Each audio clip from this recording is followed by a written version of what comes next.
Hello, I'm Laura Howard and welcome to my midterm video. In this video, I'm going to be talking about tariffs, a concept you may have heard a lot about in the news recently. Specifically, I'm going to talk about how tariffs on steel and aluminum are affecting the prices of products you buy at the grocery store, especially canned food. First things first, what is a tariff? A tariff is essentially a tax placed on goods that are imported from other countries. Governments use tariffs to protect local industries from cheaper foreign competition, but they also create ripple effects in the market. Tariffs are usually implemented for economic reasons, like protecting jobs or boosting domestic manufacturing. However, while they may protect one sector, they can harm others. For example, higher prices for consumers and increased production costs for businesses that rely on imported materials. Now let's take a look at a real-world example that affects all of us.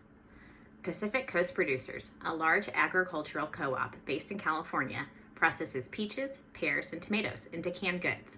For years, their biggest expense was the fruit itself. But since 2018, their biggest cost isn't the fruit, it's the cans that they're packaged in. The new tariffs could cost an additional $40 million, and they can't absorb those costs. The problem began with the current administration imposed higher tariffs on imported steel and aluminum. These materials are essential for the production of cans used in the food and beverage industry. About 80% of the tin plated steel used for food cans comes from abroad, and 30% of aluminum used in beverage cans is imported. Even though Pacific Coast Producers has locked in their prices before the tariff hikes, they're worried about the future. If the tariffs stay, the co-op could face a $40 million increase in costs. And to cover this, they might need to raise prices by as much as 10 cents a can. What does that mean for you? Higher prices at the grocery store. And it doesn't stop there. When companies like Pacific Coast Producers raise their prices to cover the new tariffs, it is often the consumer who pays the price.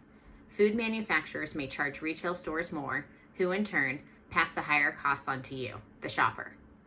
Other companies in the beverage industry, like Coca-Cola, have also warned that rising aluminum costs could lead them to shift from aluminum cans to plastic bottles if prices continue to climb. But it's not just big companies like Coca-Cola or Pacific Coast Producers feeling the pinch. Smaller businesses are also affected. Breweries and custom can manufacturers are worried that the prices on aluminum or tin-coated steel could force them to raise their own prices, or worse, lose customers to cheap alternatives like plastic. The impact of these tariffs is broad. The price of steel cans has jumped 67% since 2020, while aluminum can prices have risen 26%.